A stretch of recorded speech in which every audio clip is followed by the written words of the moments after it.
నమస్కారం, welcome to iDream. నేను విజిత.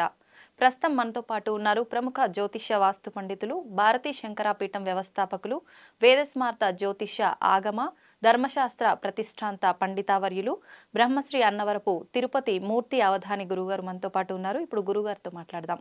నమస్కారం గురుగారు. ఓం శ్రీ మహాగణాధిపతయే నమః. గురుగారు, చాలా మంది ఉద్యోగం చేసే దగ్గర చాలా రకాల ఇబ్బందులు పడుతూ ఉంటారు, చాలా హార్డ్ వర్క్ చేస్తూ ఉంటారు. అయినా కూడా వాళ్ళకి ఉద్యోగంలో ప్రమోషన్స్ ఉండవు. ఉన్న స్థాయి నుంచి ఇంకో పై స్థాయికి వెళ్ళే అవకాశం చాలా తక్కువగా ఉంటుంది. ఎందుకని గురుగారు ఇలా ఎందుకు జరుగుతుంటుంది? ఈ ఒక రకంగా చెప్పాలంటే అమ్మా, ప్రతి ఒక్క మనిషి జీవితంలోనూ కూడా పైకి ఎదగాలి అని ఉంటుంది. అవును. కానీ మనం ఎంత మంచిగా ఉన్నా పక్క వాళ్ళ దృష్టిలో మాత్రం మనం బ్యాడే. ఎందువల్లనంటే ఇప్పుడు ఒక మనిషి ఒక సాఫ్ట్వేర్ కంపెనీ ఉద్యోగం చేస్తుంటారు. ఎంత ధర్మంగా అతను ఎదుటి మనిషికి హెల్ప్ చేస్తూ ఉన్నాడంటే వాడు కనుక పైకి ఎదిగితే నాకు ఎవరు హెల్ప్ చేస్తారు? కాబట్టి అతని పైకి వెళ్ళనీయకుండా చేయాలనేటువంటి ప్రక్రియలు చేసి ప్రమోషన్ ఇస్తూ వాళ్ళ పేర్లు ఇవ్వకుండా కూడా చేస్తూ ఉంటారు. కేవలం కూడా ఇది ఎదుటి మనిషి ఎదుగుదలని చూసి ఓర్చుకోలేక చేసేటువంటి పనులు. ఇటువంటివి ఎలాంటివైనా సరే వాటి నుంచి అధిగమించి ముందుకు వెళ్ళడానికి కొన్ని పరిహారాలు ఉన్నాయండి. ఓకే. అది గణపతి సహస్రనామ స్తోత్రం. తలుచుకుంటే శరీరం అంతా ఒక రకంగా ఉంది. ఇది ఒకానొక సమయంలో ఈ లోక కంటకులుగా మారినటువంటి త్రిపురాంతకుల్ని సంహరించడం కోసము ఈశ్వరుడు వస్తాడు. నానా ప్రయత్నాలు చేస్తూ ఉంటాడు. ఆ త్రిపురాంతకము అంటే ఎలా ఉంది దాని విధానము అంటే, ఆ ముగ్గురు ఇల్లులు కూడా 3 రకాల ఇల్లులు. ఒకళ్ళ ఇల్లు ఏమో బంగారంతో ఉంటుంది, ఒకళ్ళ ఇల్లు వెండితో ఉంటుంది, ఇంకొకళ్ళ ఇల్లు ఇనుము అంటే అయోమయం, అయహ అంటారు దాన్ని, దాంతో ఉంటుంది. ఈ 3 ఇల్లులు కూడా ఇలా ఇలా ఇలా ఇలా తిరుగుతూ ఉంటాయి. ఆ ముగ్గురిని గెలిపి ఒకేసారి కొడితే మాత్రమే వాళ్ళు చనిపోతారు, లేదంటే వాళ్ళు చనిపోరు. అటువంటి వరం పొందుతారు రాక్షసులు. వాళ్ళు ఈశ్వరుడు వెళ్ళి నానా ప్రయత్నాలు చేస్తూ విఫలమవుతూ ఉంటాడు. అప్పుడు పార్వతీ అమ్మవారు వచ్చి, నాథ యుద్ధం చేస్తున్నావు బానే ఉంది, కుమారుణ్ణి తలుచుకున్నావా అంటుంది. నా కుమారుణ్ణి నేను తలుచుకోవటం ఏంటి? అతను విఘ్నాలకు అధిపతి. విఘ్నాలకు ఒక అధిపతిగా ఉన్నప్పుడు నా కొడుకు సీఎం అవ్వచ్చు, వాడి దగ్గరికి వెళ్ళాలంటే ఆ పరిస్థితుల్లో నేను అపాయింట్మెంట్ తీసుకోవాల్సిందే. నా కొడుకు కదా, నేను వెళ్ళటానికి ప్రోటోకాల్స్ ఒప్పుకో, అది లెక్కలు. సో అతనికి విఘ్నాలకు అధిపతి కాబట్టి అతన్ని నువ్వు శరణ వేడవలసిందే. డైరెక్ట్గా వెళ్ళగలడానికి వీల్లేదు. ఎట్లా అంటే ధ్యానించి, కొడుకు కోసం నేను ధ్యానం చేయటమా? కొడుకుగా ధ్యానం చేయకు, అతని విఘ్నాధిపతి. ఈ త్రిపురాంతకురుల్ని సంహరిస్తే మినహాయిస్తే లోకం బాగుపడదు. కాబట్టి లోకం బాగుపడాలంటే దానికి తరుణోపాయం కావాలి, దానికి ఒక సూత్రం కావాలి. సూత్రం కావాలంటే ఆయన ఇవ్వాలి, ఆయన ఇవ్వాలంటే నువ్వు ఆరాధన చేయవలసింది. అనంటే ఈశ్వరుడు ప్రసన్న వదనంతో నిమీలిత నేత్రుడై గణపతి ధ్యానం చేస్తుంటేమ్మా, ఈశ్వరుడి శరీరంలోంచి 5 ముఖాలుగా వచ్చిన గణపతి నిలబడతాడు ఎదురుకుండా. చక్కగా బాలగణపతి అంటారు.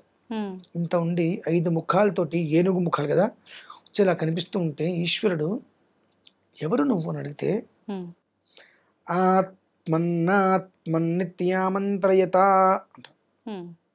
ఎక్కడి నుంచి వచ్చావు అంటే, అంగాదంగాత్ సంభవసి హృదయాదధిజాయసే ఆత్మా వై పుత్ర నామాసి అంటాడు. మళ్ళీ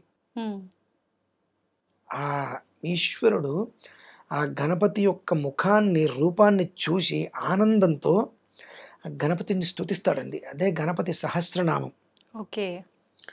గణపతి సహస్రనామం ఎలా వచ్చింది అంటే, ఆ కొడుకుని, ఆ రూపాన్ని చూసి ఆనందంతో పరవశించి, పుత్రుడు కలిగినప్పుడు కాదు, ఆ పుత్ర వాత్సల్యం అంటారు చూసారండి, ఆ పుత్ర వాత్సల్యం అనేటువంటిది ఆ ఈశ్వరుడికి, గణపతిని ఆ రూపం చూడగానే ఆ లోపల నుంచి తన్మయత్వంలో తన్నుకొచ్చేసింది గణపతి సహస్రనామం. ఆ గణపతి సహస్రనామముతోటే అంతయు కూడా సస్యశ్యామలం అయిపోయింది అక్కడ.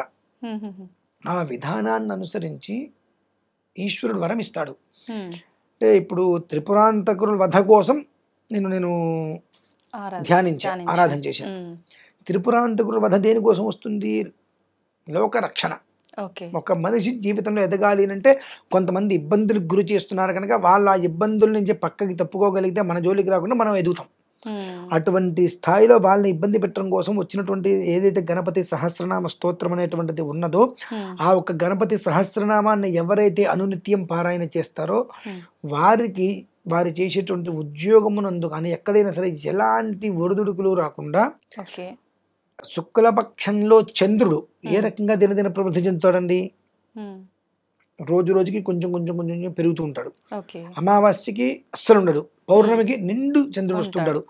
ఆ శుక్లపక్ష చంద్రుడు ఏ రకంగా దినదిన ప్రవృద్ధి చెందుతూ ఉంటాడో ఆ రకంగా తన జీవితం అనేటువంటిది చక్కటి స్థితికి వెళ్ళడానికి మూలంగా ఏమిటి అంటే ఆ ఒక్క ఈశ్వరుడు తన కుమారుడైనటువంటి గణపతిని ఆరాధన చేయగా హృదయంలో నుంచి ఆత్మావై పుత్రనామాసి హృదయంలోంచి ఆ గణపతి యొక్క రూపం అనేటువంటి ఎదురుకుండా వచ్చేటప్పటికి ఆ రూపాన్ని చూసి ముగ్ధుడైపోయి తన్మయత్వంలో ఆ గణపతి సహస్రనామాన్ని ఈశ్వరుడు తన నోటి నుంచి లోకానికి అందించాడు.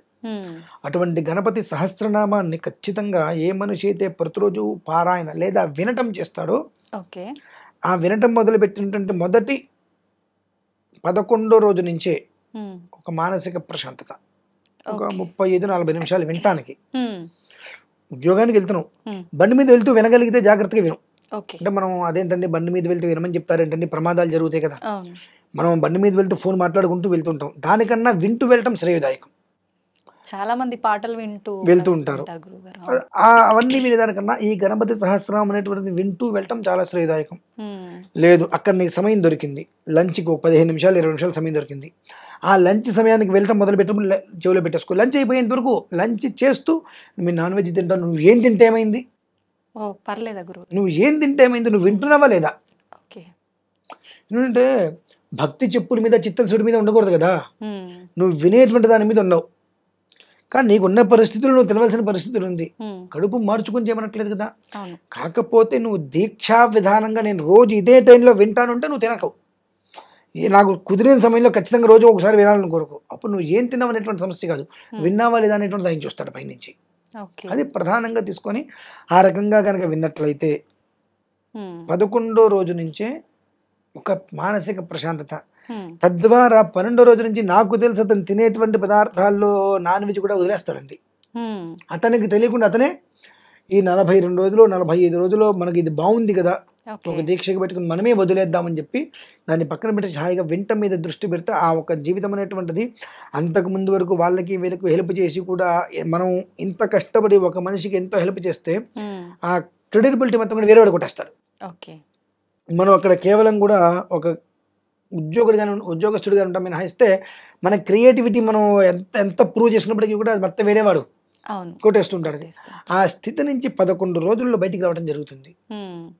తద్వారా తనకే అర్థమవుతుంది, ఇది రోజు నేను ఈ రకంగా వింటుంటేనే నాకు ఇంత ప్రశాంతతగా ఉంది అంటే ఉదయం ఒక అరగంట ముందు లేచి వింట మొదలు పెడితే ఇంకా చాలా తృప్తిగా ఉంటా కదా అని చెప్పి ఆ తృప్తికరమైన జీవితం కోసం తనను తానే మార్చుకొని ఆ ఒక గణపతి సహస్రనామాన్ని వినే ప్రయత్నం చేసి విని తన ఏదైతే ఉద్యోగమో వీటిల్లో ఉన్నాడో ఏ స్థాయికి అయితే వెళ్ళాలనుకొని అడుగడుగున ఆటంకాలతోటి అవమానాలతో ఇబ్బంది పడుతున్నాడో వాటన్నిటిని కూడా ఛేదించుకొని ముందుకు వెళ్తాడమ్మా.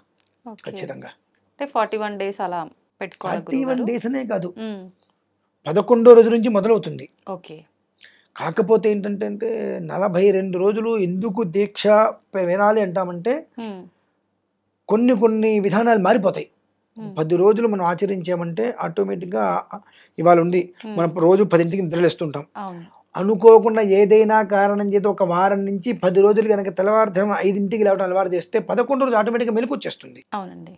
అంటే ఒక చర్య అనేటువంటిది ప్రారంభమవుతుంది.